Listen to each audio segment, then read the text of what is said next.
විජය graphic multimedia diploma පාඨමාලාව graphic designing digital animation digital photography video production සහ රැකියා ශිෂ්ත්‍ර මූලික කොටගෙන කෙටි කාලීන විශේෂිත පාඨමාලා පැකේජ් අප විසින් හඳුන්වා දී ඇත. ඒක උද්ඝෝෂණයකින්වත් මේනකොට දිනාගත් එකක් කියන්නේ. සත්‍යාධිපක්ෂින් අරගල කරන්න කවුරුත් දැන් ඉතුරුලා නැහැනේ.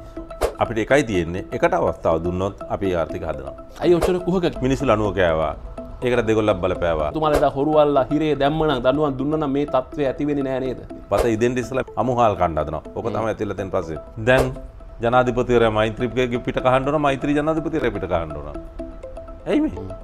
මහජන ආරක්ෂාව පිළිබඳ ඇමතිවරයා පාවිච්චි කරනවා සහරාංගේ ජීප් එක. රාජසන්තක මන් දැන් රාජපක්ෂ සන්තක වෙලා තියෙනවා. පාලිතුරාගේ බණ්ඩාර මහලේකම් කිරීම සම්බන්ධව දැන් ප්‍රශ්නයක් නිර්මාණය වෙලා තියෙනවා. පුරුවන් විජේවර්ධන මහත්තයා වැඩ කරන්න දෙන්නේ නැහැ කියලා නායකතුමාත් එක්ක ප්‍රශ්න කරගත්තා. අරුන් ගැන කතා කරන්න ඉස්සරලා තමන්ට පැවරණ එක කරලා ඉන්න බෑ. සරත් පොන්සේකා එක දැක්කනම් අනේ ඉතින් මේ අදෙනක ඉන්න ඕනේ එදා කියන්න තිබුණේ ඇමතිකමට පෙරතකම දෙහනම් එදා කටවහගෙන හිටියේ. හැබැයි ජනතාවට ওই පණිවිඩය ගිහිල්ලා නැහැ. රංගපන්න කියන්නේ රංගපන්න බෑනේ. අපේ නායකයා සම. අද අසමත් වෙලා තියෙන රටේ ජනතාව. ඒසු කියන්නේ ඔබ කියන්නේ දෙන්නම යන්න ඕනේ. ජනතාව කියන්නේ කියන්නේ කොහොමද සජිත් ප්‍රේමදාස මහත්තයත් එක්ක කොච්චර තරහ? මම ඇත්ත කතා කරන එක මේ තරහක් වගේ පේනවා. මම දන්නේ නැහැ ඉතින් ඔබතුමා ඒක අර සජිත් ගාලා ගෙම්බුත් කෑ ගහනවා. මට ලක්ෂ 50කට විදන් උනා ඡන්දෙදි අපරාධේ කාල්ප මේක මාර ඩීල් කාරයෙක්. මෙහෙමට රනිල් වික්‍රමසිංහ වගේ ඩීල් කාරයෙක් මම දැකලා නැහැ. අම්මට උඩු. දේශීය ඖෂධ 21ක පූර්ණ ආරක්ෂාව සහිත O2 හර්බල් මුඛාවරණය ඔබත් අදම මිලදී ගන්න.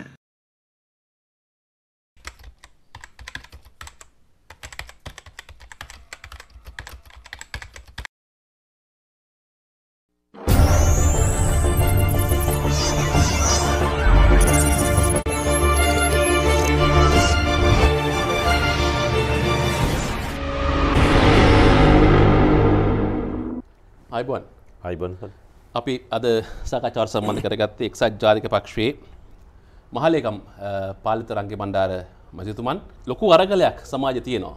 ඒ වෙලාවේ එක්සත් ජාතික පක්ෂ නම් ටිකක් නිහඬ පිළිවෙතක් අනුගමනය කරන්නේ. මොකද හේතුව? අරගලය අංශ කිහිපයක තියෙනවා. එකක්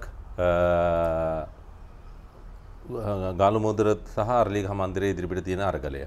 මේ අරගලයේදී විශේෂයෙන්ම තරුණ ප්‍රජාව තමයි මේකේ මූලිකත්වය අරන් තියෙන්නේ. දේශපාලන පක්ෂ නෙමෙයි. එතකොට දේශපාලන පක්ෂ නොවෙනකොට තරුණයන් මේකේ නායකත්වය ගත්තාම අපිට තියෙන්නේ ඒකට සහයෝගය දැක්වීම මිස ඉස්සරහට ගිහින් ලකුණු දා ගැනීමටත් මේක අපි කරන්නේ කියන එකට යන එක නෙමෙයි. ඒ නිසා අපි ඒගොල්ලන්ට නිදහසේ අරගලය කරන්නට අපෙන් දෙන්න ඕන සම්මාදමක් තියෙනවා නම් ඒ සම්මාදම දීලා අපි ඉන්නවා. ඒක අපි කියවන්න යන්නේ නැහැ. හරි. මම අර සරල ප්‍රශ්නයක් ඉස්සෙල්ලා දාලා හිටියේ ඔබතුමාට බරපතල දේශපාලන කාරණාවක් ඔබතුමාත් එක්ක කතා කරන්න අවශ්‍යතාවය තියෙන නිසා දැන් මම අහුවනේ ඇයි එක්සත් ජාතික පක්ෂය මොකද මේ අරගෙන නිහඬ වෙන්නේ කියලා. හරි මුතෝ උත්තරයක් දුන්නා. ඒකට හේතුව ජනතාව දකින විදිහට සහ ඔබතුමාට විරුද්ධව දේශපාලන මතවාද නියෝජනය කරන කණ්ඩායම දකින විදිහට එක්සත් ජාතික පක්ෂයෙන් අරගල කරන්න කවුරුත් දැන් ඉතුරුලා නැහැනේ. ලක්ෂ 2.5 ඡන්ද පදනමක්. ඊට පස්සේ පරාජිත නායකයෙක්. ඊට පස්සේ දිගින් දිගටම ජනතාවගේ ප්‍රතික්ෂේප වෙනවා. ජනතාවට බොරු පොරොන්දු වෙනවා. නායකයෝ මාරු කරනවා කියලා කියනවා. තරුණයන්ට නායකත්වය දෙනවා කියලා කියනවා. ඒත් ජල්පිරු නායකත්වයමයි තනතුරවල ඉන්නේ කියලා පාක්ෂිකයන්ගේම චෝදනා ඇල්ල වෙනවා. ඉතින් මේකත් එක්ක කොහොමද එක්සත් ජාතික පක්ෂය අරගල කරන්නේ නේද? ඒ ඔබ හිතන හැටි ඔබ දකින හැටි. අපි කොවිඩ් වසංගතයේ වෙලාවේ අපි තීන්දුවක් ගත්තා අපේ පක්ෂයේ නායකතුමා මුහුකුරාගේ නායකයෙක් ඈත දකින්න නායකයෙක් ඒ නායකත්වයේ උපදෙස් දුන්නා.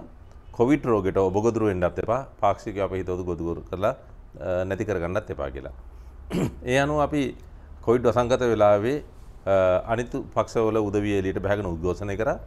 අපි ඒ උද්ඝෝෂණ වලට සම්බන්ධ වෙන්නේ නැතුව අපි ඒක උපක්‍රමශීලීව කටයුතු කරා. අපේ ප්‍රතිසංවිධාන කටයුතු අපි සිදු කරා.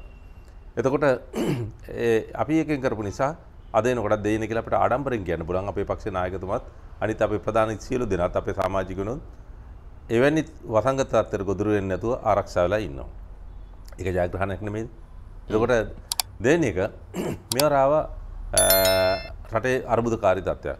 අද මිනිස්සුන් සීනි ටික ගන්න විදියක් නැහැ, පිටි ටික ගන්න විදියක් නැහැ, ඉන්ධන ටික නැහැ, කිරිපිටි ටික නැහැ, ගෑස් ටික නැහැ, ලොකු අර්බුදකාරී තත්ත්වයක්.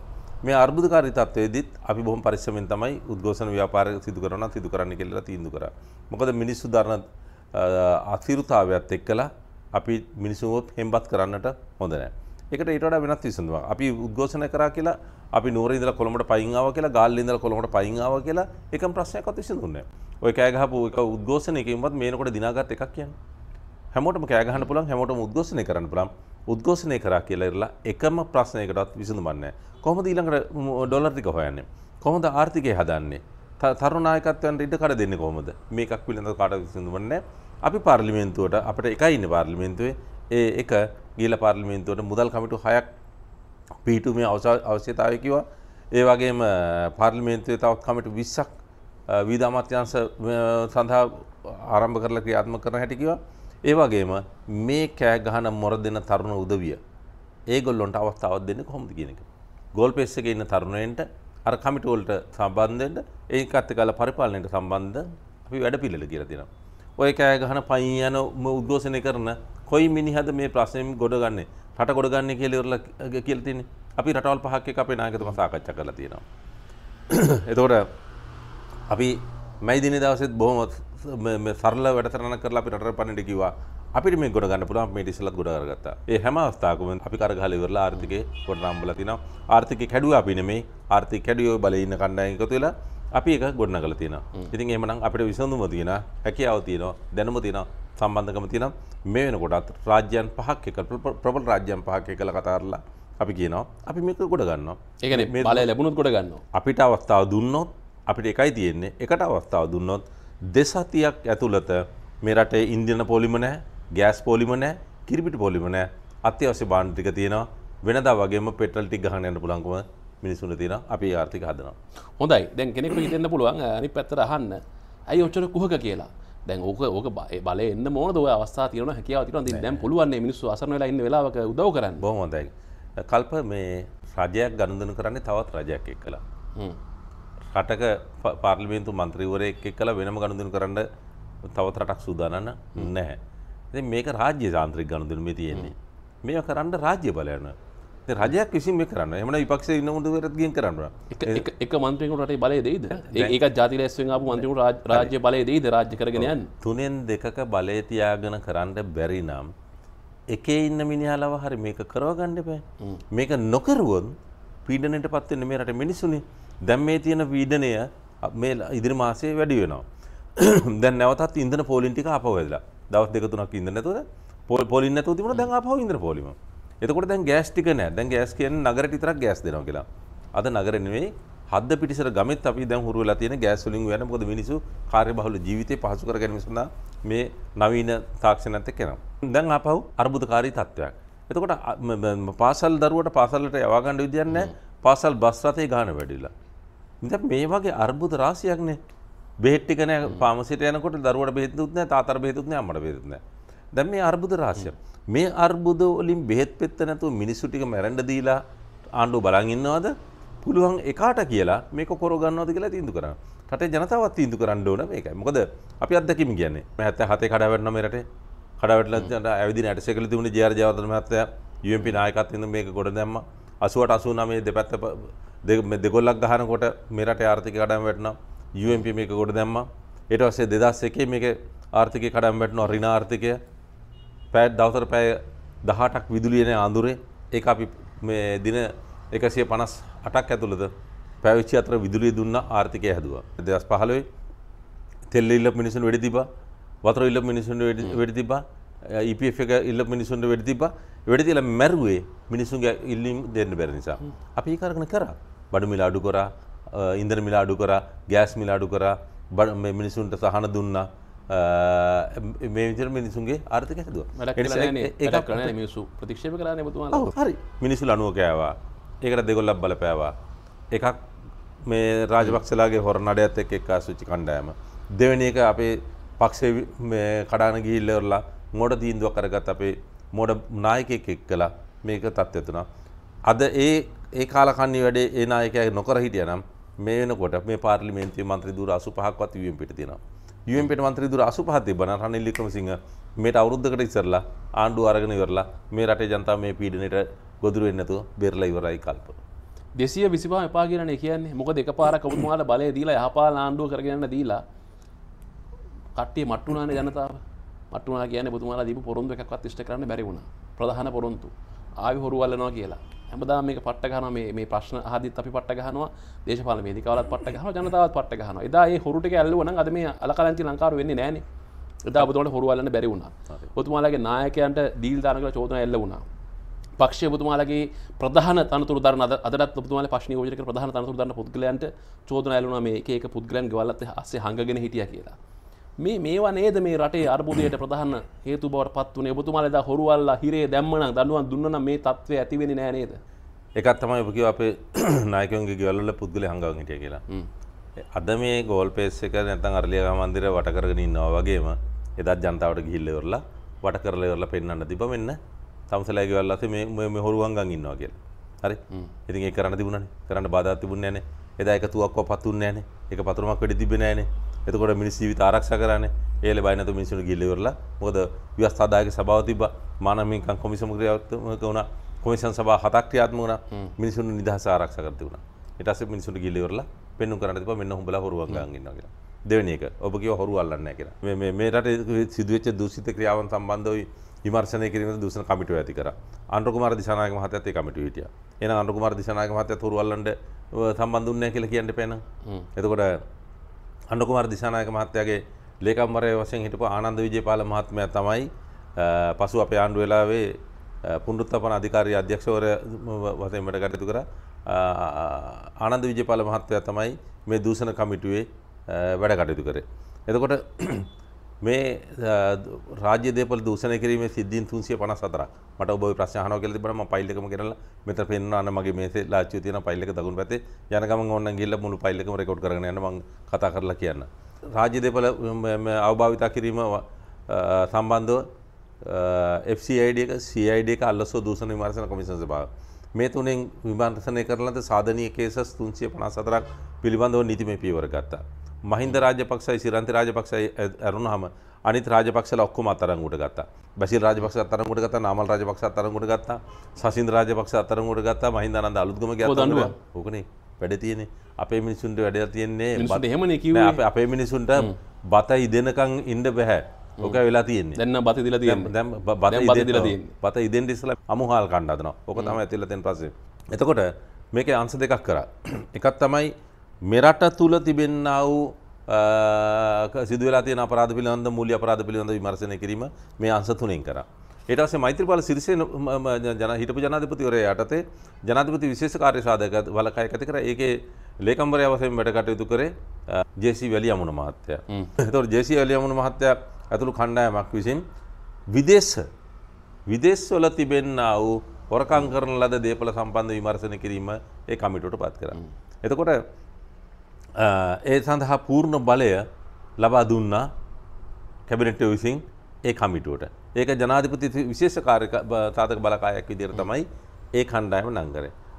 අද වෙනකන් ජනාධිපති මෛත්‍රීපාල සිරිසේන යටතේ මේ ජේ.සී. වැලියමුණ මහත්තයා ඇතුළු කණ්ඩායම විදේශවල හොරකම් කරලා අරන් ඉතින් දේපල සම්බන්ධව කිසිදු ඉන්කුවරියක් කරා කියලා රිපෝට් එකක් නැහැ. නමුත් අපේ යාන්ත්‍රණය තුළ ක්‍රියාත්මක වෙච්ච අල්ලස් කොමිසම ඒ වගේම FCID එක CID එක කේසස් 354ක් විභාග කරා. ওই පුද්ගලයා අත්අඩංගුවට ගත්තා. අත්අඩංගුවට අරගත්තාම ඕනෑම පුද්ගලයෙක් කල්ප ඔයාද පුද්ගලයෙක් ඝාතනය කරත් මාස 3ක් විතර යනකොට ඔබට අපදිනවා. ඒකයි නීතිය. ඉතින් අපරාධ චෝදනාවල බරපතලම චෝදනාව තමයි ලංකා දණ්ඩ සංග්‍රහය 296 වෙනි වගන්ති යටතේ දඬුවම් ලබන්න පුළුවන් මිනිමෙරුම. ඉතින් මිනිමෙරුමටත් මාස 3ක් යනකොට අපදිනකොට අනිත් දූෂණ අපරාධ වෙන ඒවා සම්බන්ධව අපදින එක අහන්න දෙන්නේ මෙයා. එතකොට ඒගොල්ලන්ට අප දුන්නා. එතකොට එවැනි තත්ත්වයක් උඩ අවුරුදු 4මාරක් ඇතුළත මේ කේසස් මේ ලේසියෙන් ඉන්ක්වයරි කරලා අල්ලන්න පුළුවන් විදිහට කරලා තිබුණේ යන්නේ ડોකියුමන්ට් ඔක්කොම නැති කරලා. හරි සාක්ෂිකාරයෝ නැහැ. සාක්ෂිකාරයෝ ඔක්කොම ඉන්නේ ඒගොල්ලන්ගේ පරපුර රෙජිමෙන්ට්තුවේ කට්ටිය. ඒගොල්ලෝ මේ සාක්ෂි දෙන්නේ නැහැ. ඉතින් මෙවැනි තත්ත්වයන් උඩ බොහොම අමාරුවෙන් ඉන්ක්වයරි කරගත්ත ඒවා මේ නඩු ටික අහන්න ඕන. නඩු අහන එකත් ඉක්මන් කිරීම සඳහා මතක තියාගන්න රනිල් වික්‍රමසිංහ ආණ්ඩුව ට්‍රයල් ඇට් බා විනිසුරුවරුන් 3 දිනකින් සමන්විත මහාධිකරණ දෙකක් මේ රටේ ආරම්භ කරා අලුතෙන්.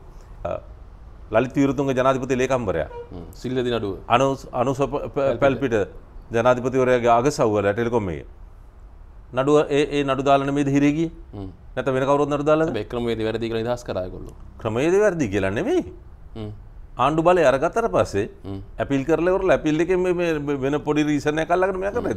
ඒවා නිකන් කතන්දරනේ. ආණ්ඩු බලය තියෙන වෙලාවෙත් එනවා නේ. ඒ කියන්නේ ආණ්ඩු මාරු රටේ අධිකරණයත් මාරු වෙන වගේ තත්ත්වයක් තියෙන ලංකාවේ. දැන් මෙන්න දාලා තිබ්බ නඩු ටෙක්නිකල් රීසන්ස් හරි මොකක් හරි එකක් කියලා. දැන් මේ කාල පරිච්ඡේදයේ තියෙන නඩු 40 ගාණක් දැන් එළියට ආව නේද කට්ටිය? මොකද එතකොට මොකද මේ බලයත් එක්කලා නීතියත් හෙල්ලිලා තියෙනව නේද? එක්කෝ නීතිය ක්‍රියාත්මක කරන තැන් කොතන හරි තැනක මේක ප්‍රශ්නයක් තියෙනවා. ඒ ප්‍රශ්නේ බලයත් එක්කලා ඒක දෝලණය වෙලා තියෙනවා. ඒ වගේම දැන් මේ පාස්කු ප්‍රහාරය සම්බන්ධව බරපතල අර්බුදයක් තියෙනවානේ. දැන් ඔබතුමාලා ඉන්න කාලේ පාස්කු ප්‍රහාරය එල්ල වුණා. ඔබතුමාලාගේ මැති ඇමතුරුන චෝදනා එල්ල වුණා. නමුත් ඔබතුමාලාට බැරි වුණා හරියට කොටු කරගන්න මේ අපරාධකාරයෝ. දැන් අද වෙනකොට මේක අනිත් පැත්තට කරගිලා මේක මේ වර්තමාන ආණ්ඩුව බලයට පත්වීම සඳහා කරපු දේශපාලන කුමන්ත්‍රණයක් කියලා දැන්නම චෝදනා එල්ලලා තියෙනවා. මොකද්ද මේ සිද්ධිය මොකක්ද? අල්ප මගේ දැක්ම අනුව මම මේ පිළිබඳව මේ සිද්ධිය වෙලා මාස 2-3ක් ඇතුළතම ප්‍රකාශ කරන්න පටන් ගත්තා. දැන් අවුරුදු 3ක් ගත වෙලා ඉවරයි. අවුරුදු 3කට ඉවරනකොට තමයි කාදිනල් වහන්සේ සහ තවත් උදවිය මේ ආණ්ඩුව බලයට ඒම සඳහා මේක කරා මේකට මෛත්‍රීපාල සිරිසේන වග කියන්න ඕන කියලා කියන්නේ. දින 52 මොහුගේ මේ ගැහුවේ මේ හොරුයි තක්කඩියේ මංකොල්ලකාරයෝ කියලා කියපු මහින්ද රාජපක්ෂත් එක්කලා. එතන ඉඳලා මෛත්‍රීපාල සිරිසේනට ආරක්ෂා වෙන්න විදියක් නැහැ.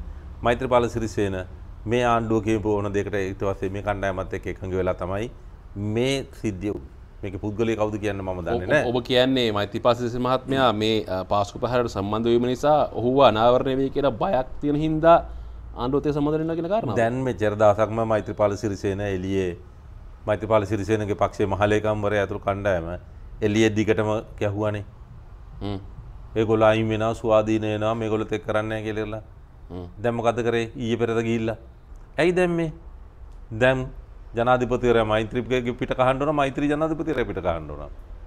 ඇයි මේ රටේ මේ පාලන බලයේ ඉන්න උදවියගේ සම්පූර්ණ මෙහෙම ඇතුව තමයි අනුදැනුම ඇතුව තමයි මේ සහරාන් සිද්ධිය ඇති.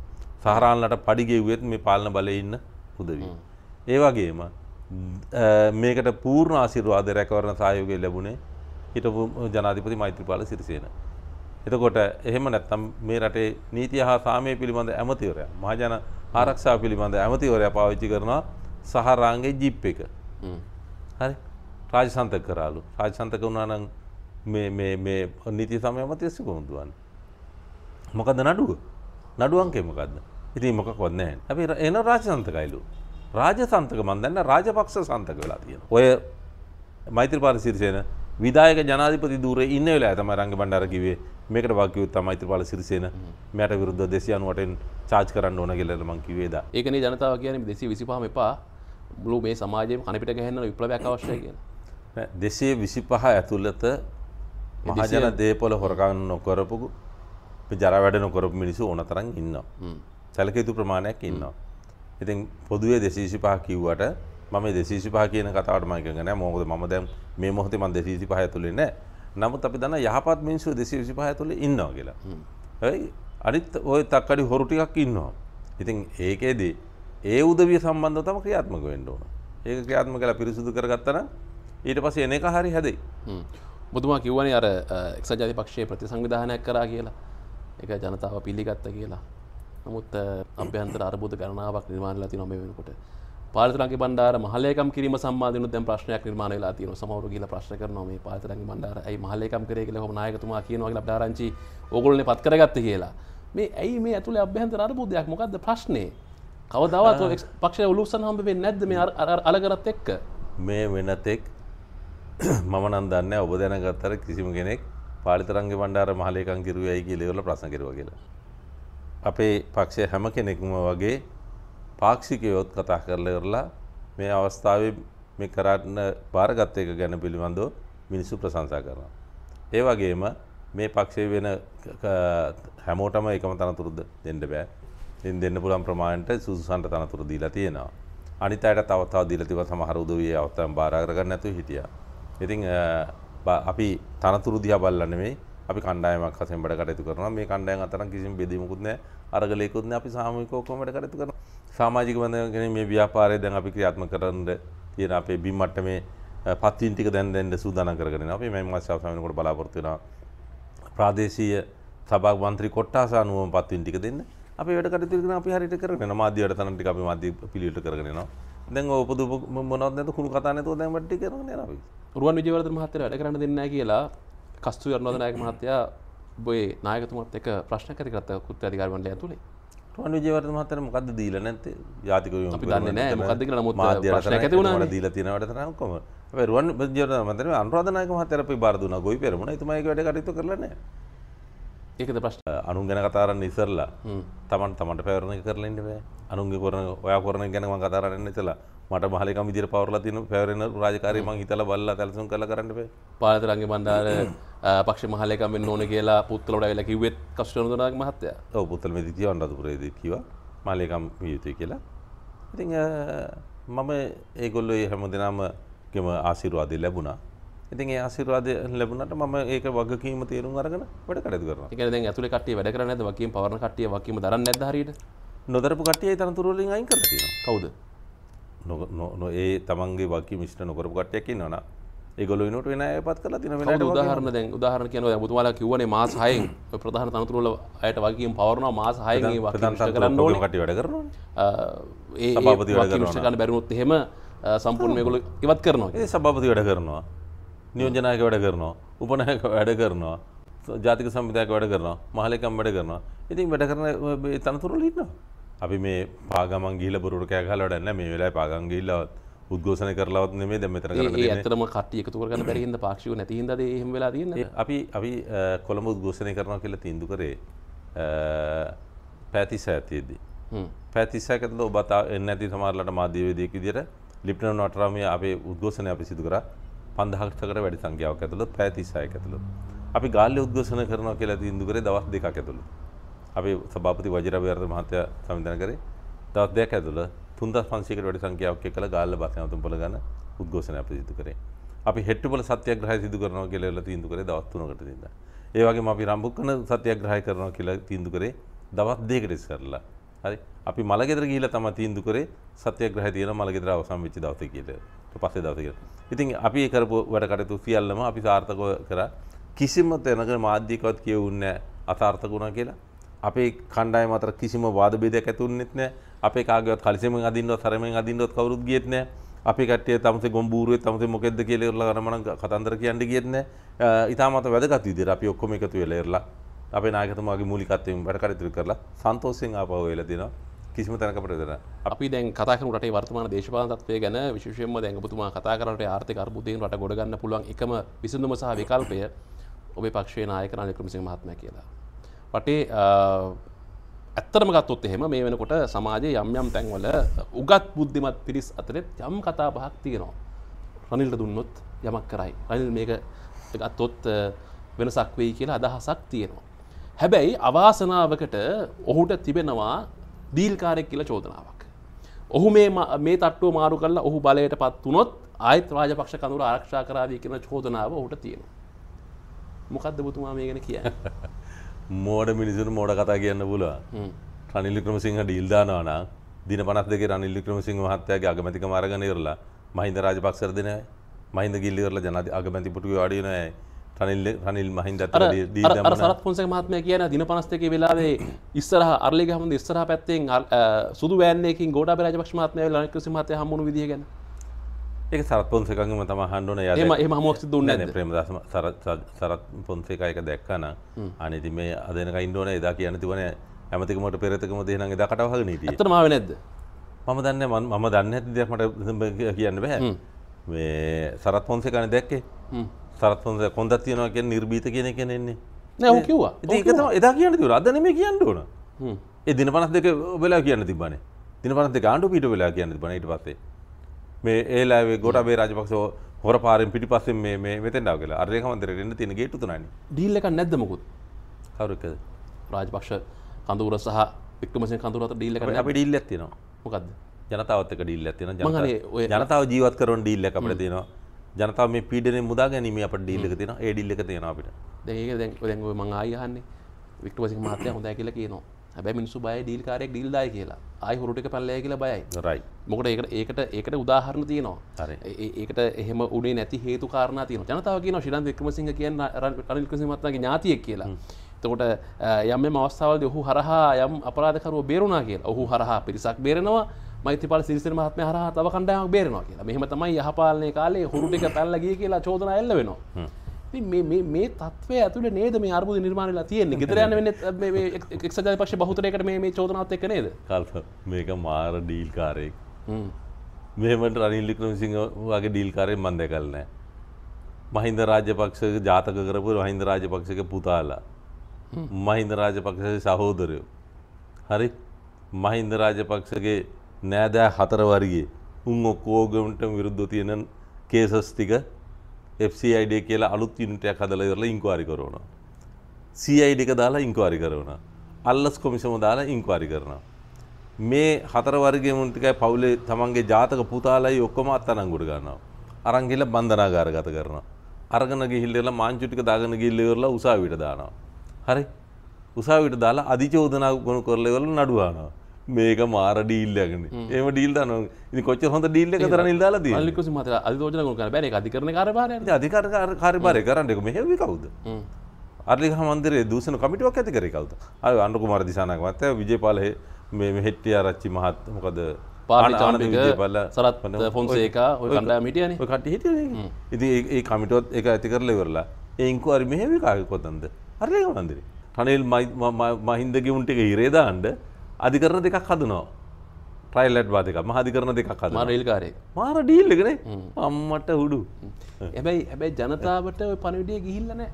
දැන් කියන්න මේක ඔයා මේ දාලා දිගින් දිගට මේක දාලා ඉවරලා රනිල්ගේ ඩීල් එක මෙහෙමයි. හරි. සිරන්ති රාජපක්ෂගේ සම්බන්ධවත් ඉන්ක්වයරි කරා. මහින්ද රාජපක්ෂගේත් ඉන්ක්වයරි කරා. ගෝඨාභය රාජපක්ෂ සම්බන්ධවත් ඉන්ක්වයරි කරා.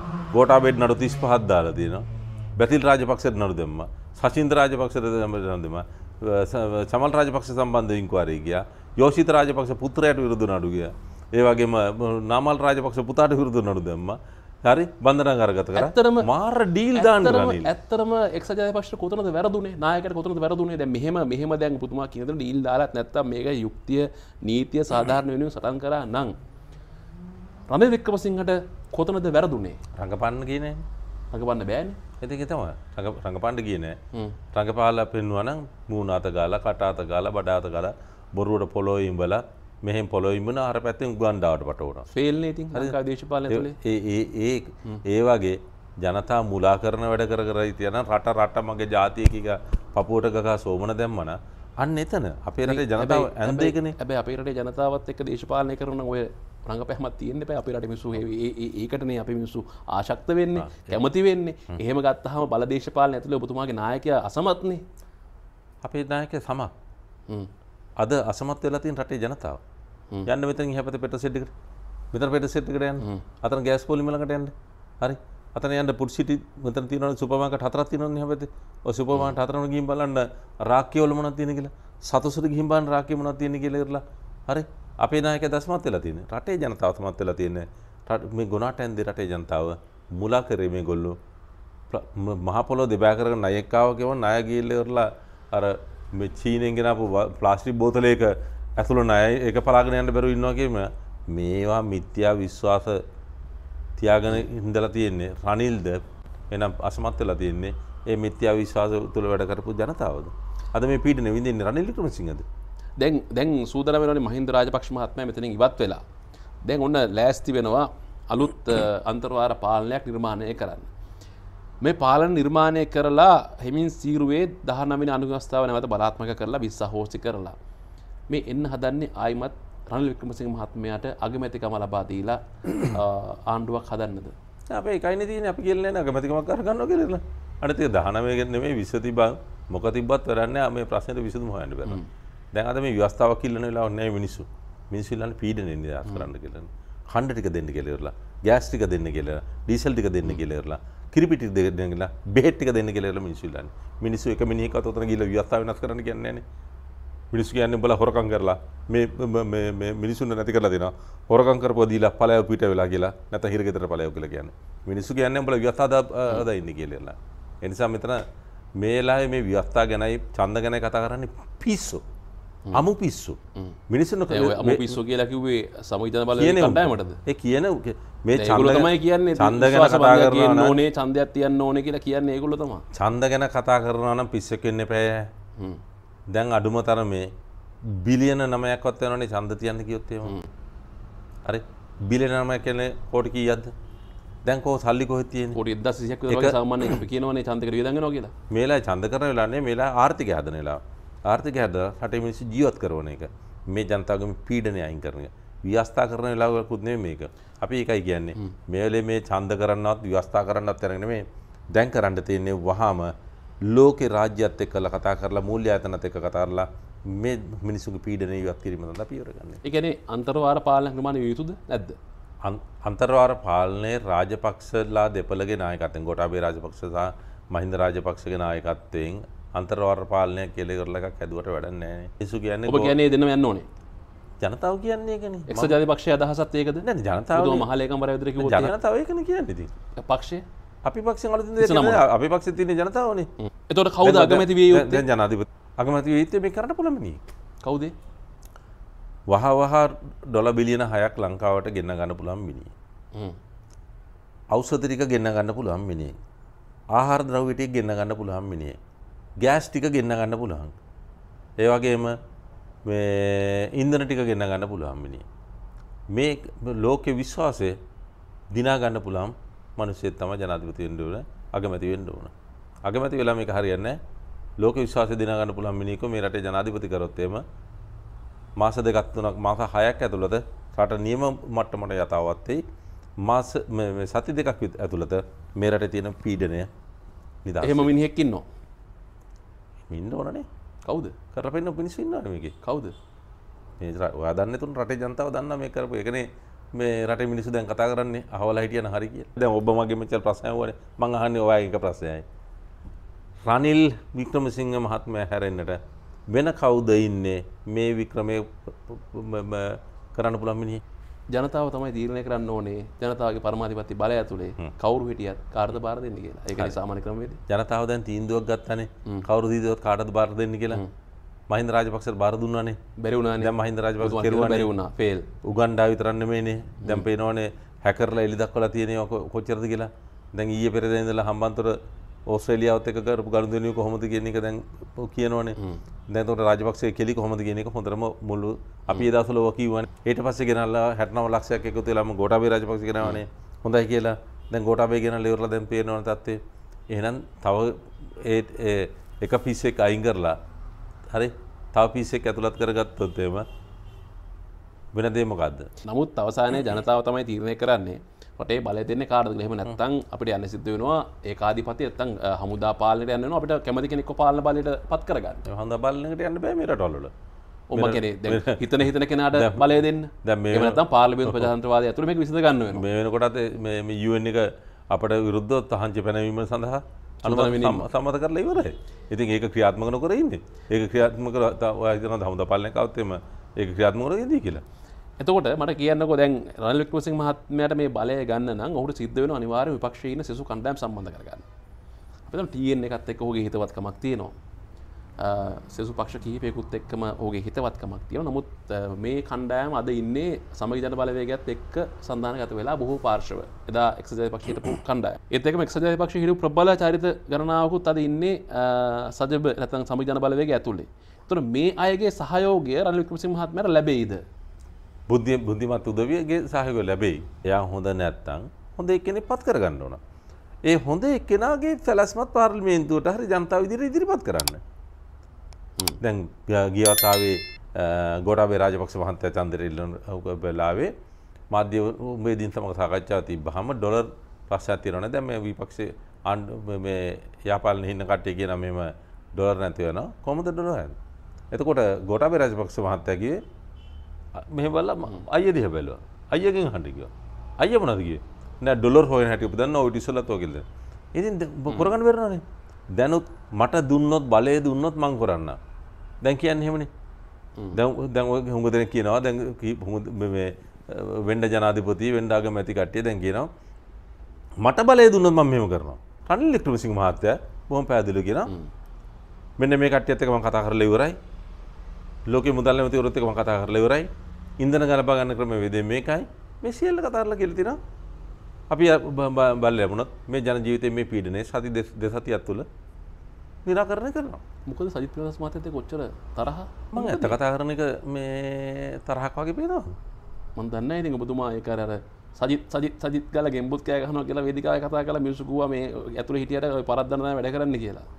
ඔව් මට ලක්ෂ 50කටක් වියදම් වුණා ඡන්දෙදී අපරාධේ. මේ මගේ පුද්ගල සල්ලි ලක්ෂ 50කටක් වියදම් කරලා මේ පරද්දන්න මට දඟලන්න ඕනේ. ඔබතුමා ඔහුව බලයට අරගෙන එන්න ඔහු නියෝජනායකම ඉදලා නායකත්වය කරා ගෙන එන්න රනිල් වික්‍රමසිංහ මහත්තයාට විරුද්ධව ඉඳපු කෙනෙක් නෑ. එයාව බලයට ගෙන ආය ජනාධිපති ඇත්තටම සජිත්ගේ මිනිහෙක් කියලා තමයි පාලිත රංග මණ්ඩලයට කිව්වේ. නෑ. මම කාගවත් මිනිස්සු නෙමෙයි.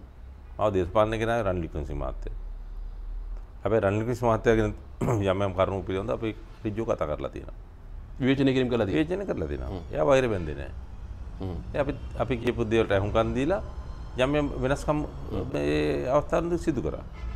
එතකොට සජිත් ප්‍රේමදාස මහත්තයාගේ මෝඩකම් පිළිබඳව අපි කියනවා මේ සජිත් ප්‍රේමදාස මහත්තයාගේ මේ මාපට ඇඟිල්ලේ ඉඳලා ඉස්මුදුනට ගම තියෙන කොන්කම් මෝඩකම්. මේ දේශපාලන රාමුව තුළ කතා පවත්වන්න මිනිස්සු ඉන්නවා, මඩ ගහන්න මිනිස්සු ඉන්නවා, පයින් යන්න මිනිස්සු ඉන්නවා, වැසරත මෙන්න මිනිස්සු ඉන්නවා. ජනතාව වෙනුවෙන් කියලා ඉවරලා කුඩ තියාගෙන අවුවේ වෙලි වැස්සෙද මේ ඉන්න මිනිස්සු ඉන්නවා. මේ වගේ මෝඩ චූන් තියෙන මිනිස්සු ඉන්නවා. හැබැයි මේක පාවිච්චි කරලා මේ ලෝකේ සම්බන්ධ කරන්න පුළුවන් එක මිනිහෙක්වත් මෙතන නැහැ. ඒ නිසා තමයි රනිල් වික්‍රමසිංහ මහත්තයා හොඳ වුණත් නරක වුණත් අපි රනිල් වික්‍රමසිංහ මහත්තයා ඉන්නේ. හෙට රනිල් වික්‍රමසිංහ මහත්තයා රටේ ජනාධිපති වුණත් මේ අමාරු අවස්ථාවේ UMP බාර අරගෙන වගකීම් බාර අරගෙන මහලේකම් විදිහට රාය දවල් මෙතන කට්ටකාගෙන කෙරුවා. කඩෙන්පත් පැට්ටයක් ගෙනලා මේසෙ උඩ තියන කාලේ මේක වැඩ කරුවා කියලා මට විශේෂ සැලකිල්ලක් දක්වන්න එක නැහැ. මම ඒක බලාපොරොත්තු වෙන්නේ නැහැ. මොකද හේතුව ඔබෙත් මගේත් මේ රටේ සමස්ත ජනතාවගේ දරුවන්ට ජීවත් වෙලා ඉන්න රටක් ඕන කල්ප. ඒක රට හදන්න පුළුවන් එක මිනිහ රනිල් වික්‍රමසිංහ විතරයි. මේ මිහිවිට එකෙක්වත් නැහැ වෙන. හොඳයි බොහොම ස්තුතියි ඔබතුමාට. බොහොම ස්තුතියි. අපි සාකච්ඡාව හමාර කරනවා. කියවුණු දේවල් හොඳට කිරලා මනලා තීරණය කිරීමේ බලය ඔබට බාර කරමින් අපි සමු ගන්න. බොහොම ස්තුතියි ඔබට.